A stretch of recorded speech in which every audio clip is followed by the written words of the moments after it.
जालौन गरोठा भोगनीपुर लोकसभा क्षेत्र के लोकप्रिय सांसद श्री नारायण दास अहिरवार क्षेत्र की बुनियादी समस्याओं को लेकर काफी मुखर दिखाई दे रहे हैं।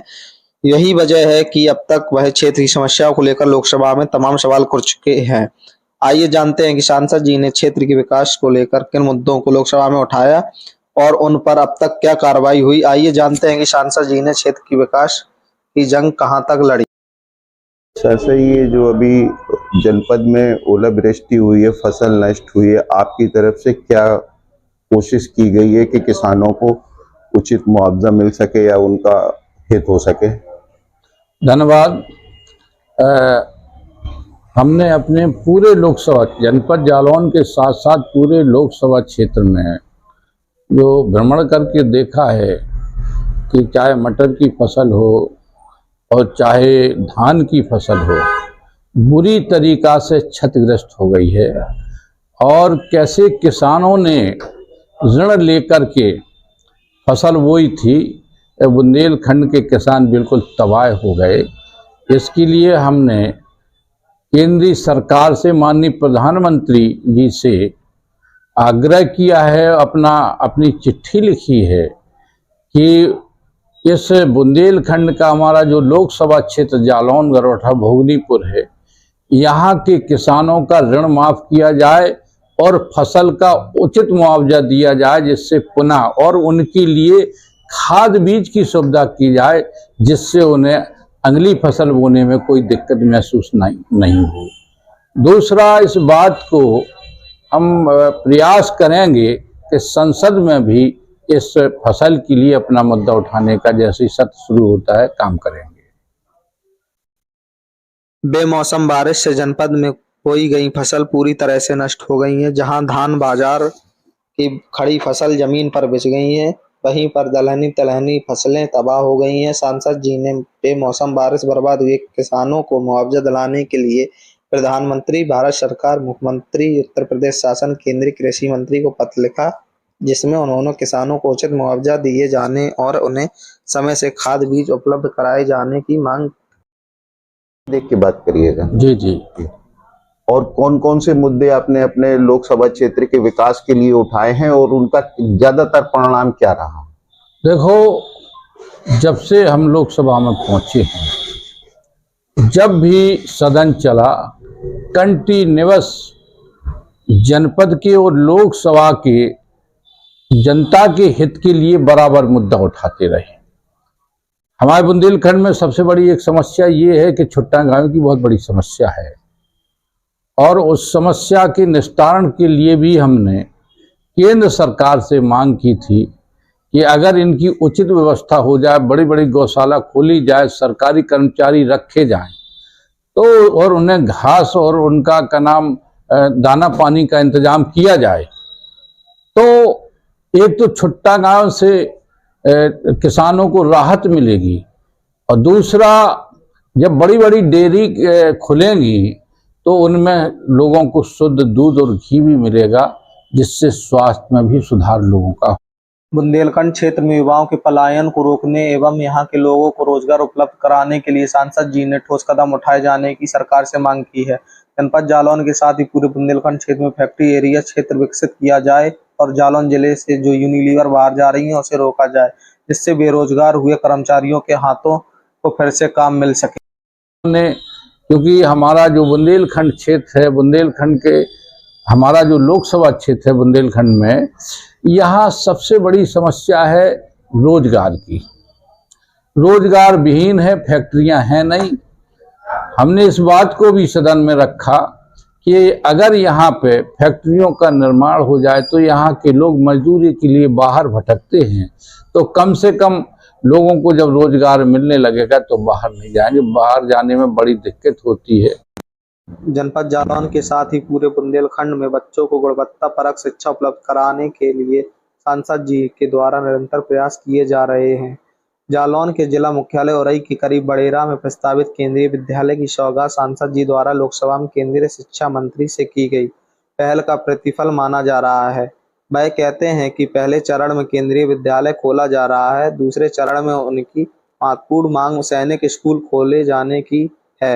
वह कहते हैं कि हम तो चाहते हैं तहसील एवं ब्लॉक स्तर पर भी केंद्रीय विद्यालय खोले जाएं, जिससे यहाँ के बच्चों को अच्छी शिक्षा मिल सके। इसके लिए वह सदन में शिक्षा का मुद्दा भी उठा चुके हैं। शिक्षा के क्षेत्र में भी हमने अपनी बात को लोकसभा में रखा कि चूंकि यहाँ पर जो अच्छे स्कूल नहीं हैं, जो निजी विद्यालय हैं, उनमें गरीब आदमी शिक्षा ग्रहण नहीं कर पा रहा है, तो हमने केंद्र सरकार से मांग की थी कि यहाँ उस ये तहसील स्तर पे, ब्लॉक स्तर पे और जिला स्तर पर केंद्रीय विद्यालय अगर खुल जाएंगे तो यहाँ के बच्चों को अच्छी शिक्षा मिलेगी और उन्हें बाहर शिक्षा के लिए भटकना नहीं पड़ेगा। शिक्षा के साथ साथ हमने स्वास्थ्य, क्योंकि हम जो देख रहे हैं कि जो आजकल टीबी उसका का नाम कैंसर का और लीवर और किडनी का जिस तरीका से लोगों के मलेरिया जैसा रोग फैला हुआ है, अच्छे डॉक्टर नहीं है, अच्छा इलाज नहीं हो पा रहा है, अकाल लोगों की मृत्यु हो रही है। तो हमने केंद्र सरकार से मांग की थी कि हमारे लोकसभा क्षेत्र का जो हमारा मुख्यालय है जनपद उरई में अगर मिनी एम्स खुल जाएगी तो लोगों को उचित इलाज मिलेगा। इस स्वास्थ्य के लिए भी हमने बात रखी और पानी के लिए भी पचनदा बांध है, उसके लिए भी हमने अपनी बात को रखा था कि अगर बुंदेलखंड में पचनदा पे जो बांध बन जाए जनपद जालौन, तो उसमें जो है पर्याप्त 4-5 डिस्ट्रिक्ट, चाहे वो मध्य प्रदेश का भिंड हो, यूपी का इटावा हो, औरैया हो, कानपुर देहात हो, जनपद जालौन और यहाँ तक कि हमीरपुर में पर्याप्त पानी की सुविधा हो जाएगी अगर पचनदा पे बांध बनता है। और सबसे बड़ी एक और ये भी सुविधा हो जाएगी कि यहाँ बिजली की समस्या खत्म हो जाएगी और शुद्ध पानी मिलेगा। तो जो तमाम ट्यूबवेल लगे हुए, हम देखते हैं कि गर्मियों में वाटर लेवल बहुत डाउन हो जाता है, तो दिन प्रतिदिन पानी की एक समस्या हो रही है। अगर पचनदा बांध बच जाता है तो पानी की भी समस्या का निदान होगा। निरंतर रेलवे के बारे में तो सभी लोगों को जानकारी भी है, निरंतर हमारा प्रयास चल रहा है कि यहाँ से जनपद जालौन के मुख्यालय उरई से सीधी ट्रेन दिल्ली के लिए नहीं है, तो हमीरपुर होगा, हमारा कानपुर देहात का मुख्यालय पुखराया है, तो वहाँ पे ये कम से कम 3 जनपदों को दिल्ली से जुड़ने का सीधा मौका मिल जाएगा। तमाम जितने भी मुद्दा जनहित में हैं, बराबर हम लोकसभा में जनहित के मुद्दा रख रहे हैं और हमारा प्रयास है कि हम निरंतर अपनी बात को कहते रहेंगे। अभी शिक्षकों वाला भी आया, अब सत्र चलेगा। शिक्षकों के साथ जो भेदभाव किया जा रहा है कि टीटी पास करना पड़ेगा, इन मुद्दों पे भी अपनी बात को रखेंगे और जितने जुनून समस्याएं हमारे सामने आएंगी, निश्चित रूप से इस लोकसभा जब भी हमारा अभी सदन चलने वाला है 25 नवंबर से मौका मिलेगा, हम सदन में अपनी बात को रखेंगे। सांसद जी, रेलवे के विस्तार को लेके आपने खास तौर से कौन कौन से कदम उठाए? देखो, एक तो बहुत पुरानी मांग चल रही थी कि कोंच से और जालौन होते हुए, इटावा भकुंड होते हुए ये भी का नाम, अगर ये ट्रेन चल जाती है ग्वालियर होकर ग्वालियर पहुंचेगी तो ग्वालियर से फिर दिल्ली जुड़ने में कोई दिक्कत नहीं होगी, तो इसको भी रखा।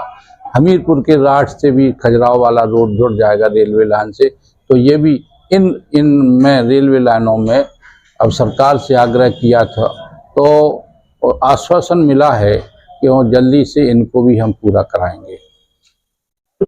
जो हमने उरई से सीधा दिल्ली के लिए उठा, तो श्रम शक्ति के लिए माननीय मंत्री जी का लेटर आ गया था कि हम जांच करा रहे हैं और प्रयास होगा कि श्रम शक्ति जो है, जो कानपुर में लगभग 17-18 घंटा खड़ी रहती है, वो उरई से चल के और कानपुर होते हुए दिल्ली पहुंचे। इसका भी हमारे पास जवाब आ गया है। केंद्रीय विद्यालय सांसद जी जो बन रहा है, उसके लिए क्या प्रयास करना पड़ा और कितनी मशक्कत के बाद सफलता मिली?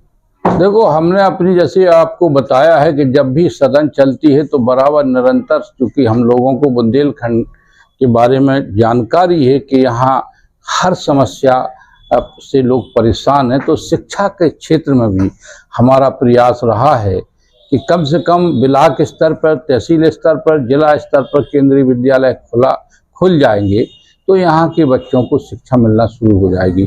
तो इसके लिए सरकार ने लेटर भी लिखा था, अपनी बात को भी सदन में रखा था, तो हमें आश्वासन, तो चूँकि केंद्रीय मंत्री द्वारा यहाँ केंद्रीय विद्यालय खुल गया, हमें खुशी है, सभी जनपद वासियों को खुशी है कि कम से कम एक काम शुरू हो गया। अब हमारा दूसरा प्रयास है कि हम यहाँ पे सैनिक विद्यालय के लिए भी प्रयास कर रहे हैं, और अभी जो सदन चलेगा उसमें मौका मिलेगा, बात रखेंगे, लिखा पढ़ी करेंगे कि जनपद में एक सैनिक विद्यालय और खुल जाए, जिससे और लोगों को अच्छी शिक्षा मिल सके। सिंचाई व्यवस्था को सुदृढ़ बनाने के लिए खास तौर से किन बिंदुओं पे जोर दिया जाना चाहिए आपके लोकसभा क्षेत्र में? देखो, हम तो चाहते हैं, अभी जो जैसे केन बेतवा गठजोड़ का मामला चल रहा है, अभी उसमें अपने यहाँ अभी शुरू नहीं हुआ है, मध्य प्रदेश में तो कहीं कहीं शुरू हो गया है। तो चूंकि बुंदेलखंड के हर जनपद को लिया गया था, उसमें जालौन का नाम नहीं था, तो हमने कहा जालौन का नाम क्यों छोड़ा गया। फिर उन्होंने बताया कि साहब बहुत ज़्यादा जनपदों का नाम हो जाता है, लेकिन जनपद जालौन को भी पर्याप्त पानी मिलेगा। दूसरा सबसे बड़ा, हमने पचनदा के बांध के बारे में भी अपनी बात को, क्योंकि जब बरसात का मौसम आता है तो नदियां बड़ी उफान पे रहती हैं, बड़ा नुकसान भी होता है। तो हम चाहते कि अगर पचनदा पे बांध बन जाएगा तो निश्चित रूप से भिंड हुआ, इटावा हुआ, औरैया हुआ, कानपुर देहात हुआ, जालौन हुआ, यहाँ तक हमीरपुर में पर्याप्त पानी की सुविधा हो जाएगी। तो यहाँ का किसान फिर खुशहाल हो जाएगा, बिजली का उत्पादन भी होने लगेगा और पर्याप्त मात्रा में शुद्ध पानी मिलेगा। ये हमारा प्रयास है और निरंतर हम इस पर प्रयास करते रहते हैं कि जितनी जुनून समस्याएं हैं उस समस्याओं का निदान हमारे लोकसभा क्षेत्र में हो। जनपद में मटर, हरी मटर का उत्पादन बहुत है, लेकिन किसानों को उसका उचित लाभ नहीं मिल पा रहा। तो आप क्या कोशिश करेंगे कि किसानों को हरी मटर का लाभ मिल सके और किसान समृद्ध हो सके? जनपद का पूरे बुंदेलखंड में ये जो बिचौलियापन चल रहा है उससे किसानों को बहुत बड़ा नुकसान होता है, किसानों को सही उनका मूल्य नहीं मिल पाता। मटर वाला तो इतना है कि अपने जनपद में इतनी मटर पैदा होती है, हम चाहते हैं कि यहाँ पे प्रोसेस प्लांट सरकार के द्वारा लगे और जिससे कि बिचौलियों का एक तरफ हो और किसानों को सीधी सुविधा मिल सके और उन्हें सीधा दाम मिल सके, जिससे उन्हें फायदा हो। ये भी हमारा प्रयास रहेगा। सरकारी खरीद का ये उरई मुख्यालय से 20 किलोमीटर इधर और 17 किलोमीटर इधर जो टोल दोनों बने हैं, तो ये मानक के विपरीत हैं। और आपके तरफ से क्या कोशिश की गई कि जनपद वासियों को इसका लाभ मिले? इस पे भी माननीय मंत्री जी से कई बार हमारी बात हुई और उन्होंने हमें ये मार्च के महीने में, जो मार्च निकल गया है, इस महीने में उन्होंने हमें पूरा आश्वस्त कर दिया था कि एक टूल हम आपका हटा देंगे, क्योंकि ये अनलीगल है। तो एक टूल का हमें पूरा आश्वासन, लेकिन बीच में कुछ ऐसा आया कि लोग बीच में अपना वो कहने लगे कि वो मार्च में हट जाएगा, हम मंत्री जी से मिले आए हैं, तो उसमें फिर वो पैरवी उसकी अधूरी रह गई। लेकिन अब हम पूरा प्रयास करेंगे कि एक टूल आपका हम हटवा देंगे। और वो 6 लेन वाला क्या पॉइंट था आपने? हाँ, कोच हमने ये अभी माननीय मंत्री जी से मिले थे कि चूंकि अब वाहनों की संख्या बड़ी तादाद में बढ़ गई है, एक्सीडेंट भी बहुत हो रहे हैं, तो उन्होंने हमें कानपुर से लेकर झांसी तक 6 लाइन का उन्होंने पास कर दिया और लगभग 7 ओवरब्रिज भी उसमें पास कर दिए गए हैं, जिससे और उसकी पीडी भी बन गई है। बहुत जल्दी ये इसका कार्य शुरू हो जाएगा, 6 लाइन वाला भी काम शुरू हो जाएगा। आंगनवाड़ी में हमने जो आंगनवाड़ियों में इतना कम मानदेय है उन लोगों का, तो सब लोग इकट्ठी आई थी, तो हमने केंद्र सरकार से मांग की है कि कम से कम उनको ज़्यादा से ज़्यादा मानदेय मिले, जिससे उनका और उनके परिवार का भरण पोषण हो सके। इस मुद्दे को भी हमने सरकार उसमें सदन में उठाया था। सांसद जी ने आश्वासन दिया कि वह अपने क्षेत्र के विकास के लिए निरंतर प्रयास करेंगे। यहाँ बुनियादी सुविधाओं को उपलब्ध कराने के लिए वह कोई कसर नहीं छोड़ेंगे। स्वतंत्र घोष टीम के साथ जालौन से मैं हिमांशु खरकिया।